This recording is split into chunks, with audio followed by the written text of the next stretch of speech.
Are you one of many parents and educators who are wondering why you keep hearing about the multisensory reading approach or the Orton-Gillingham approach?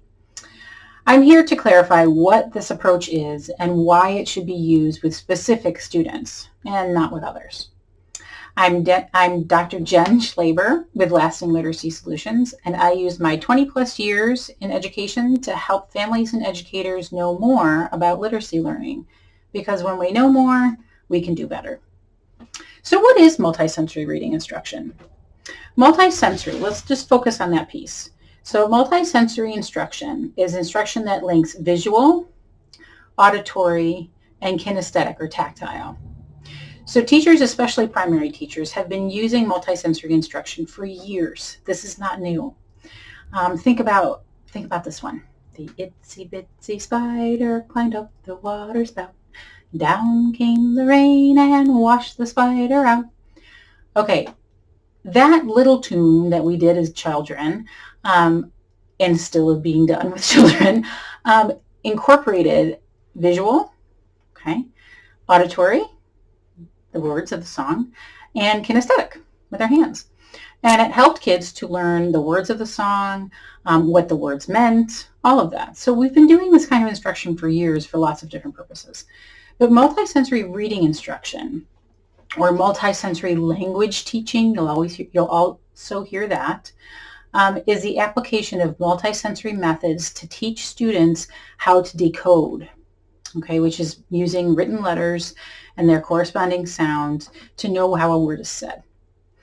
So that's one aspect of multisensory reading instruction or the Orton-Gillingham approach that's, of course, key. But it's also, this multisensory aspect of the instruction is not the only important part. The other very important part is that this instruction is extremely structured, which means there are three main things that you'll see, okay? One of these is that it has a very precise scope. In other words, it's very specific about the content of the instruction. It also has a very precise sequence. It's going to go just like this. You're going to learn this, and then you're going to learn this, and then you're going to learn this, and it's set just that way, okay? And then the final thing is that it has very direct, explicit instruction from the teacher, okay, of the content. The teacher uses very precise language and very precise actions consistently and repetitively to teach whatever the content is, okay, which for the most part is phonics and also phonemic awareness. So what does this kind of look like, to give you a sense? So let's say that I'm teaching the letter T, okay? So not only would I make sure that students see the letter T, but I would also focus on how the sound of the letter T, how it feels in the mouth and how my mouth looks when I say it. So I would talk about how my tongue is right up behind my two front teeth, how there's pressure of air and then it explodes out, okay?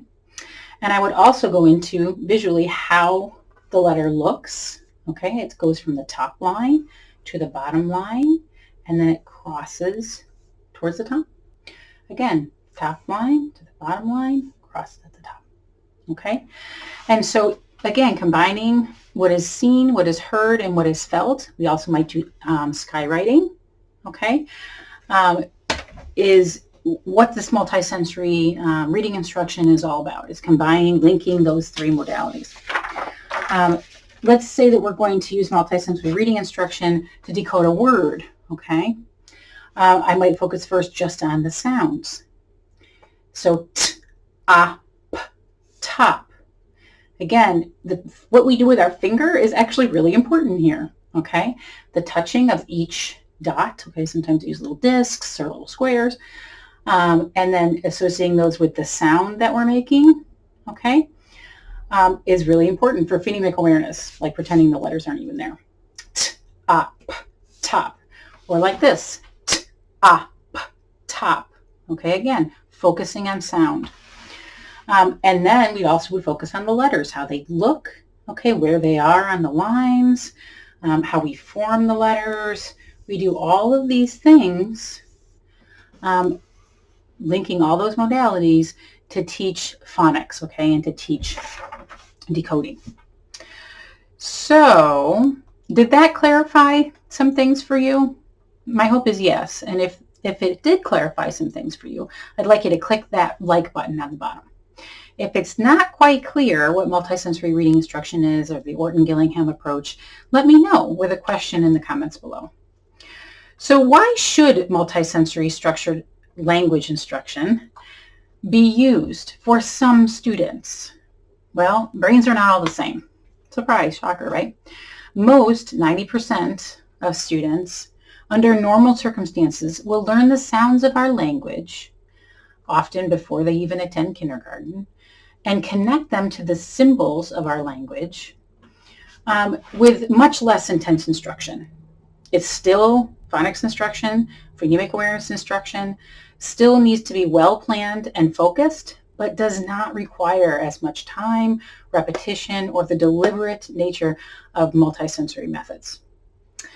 A lot of students learn a lot of this incidentally, and they readily apply what they've learned, which is why that repetition isn't necessary, okay, for like 90% of students.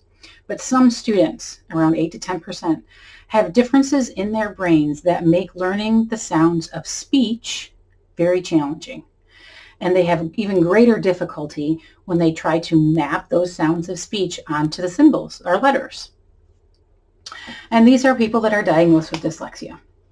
Now, their brains do some really amazing things that normal brains do not do, but I'm not going to get into that here.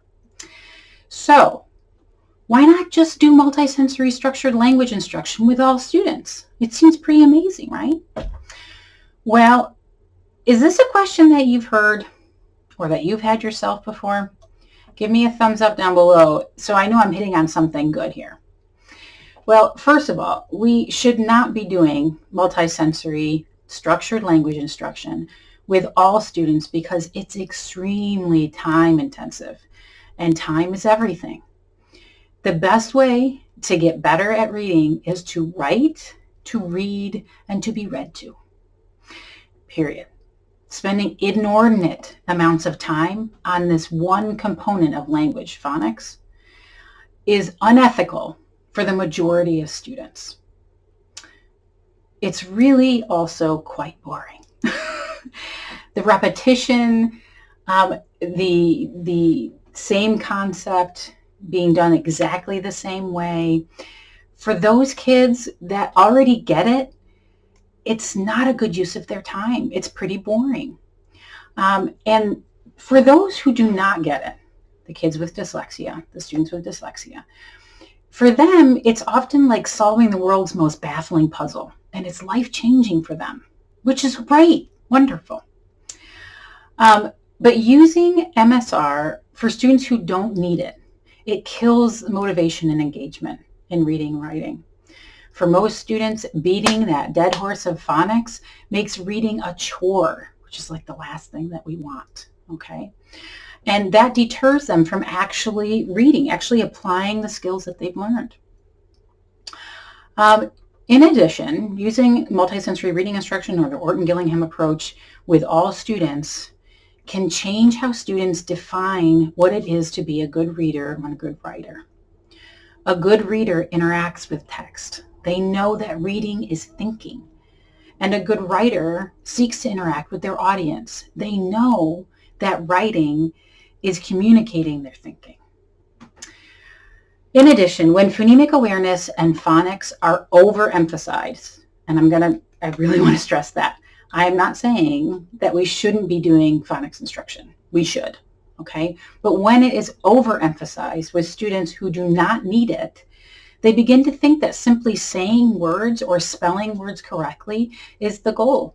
Okay, we have lots and lots of research evidence from the 80s and from Reading First showing us the same pattern over and over again, that when phonics is emphasized so much in our instruction, students begin to think that's what a good reader does. They say the words right.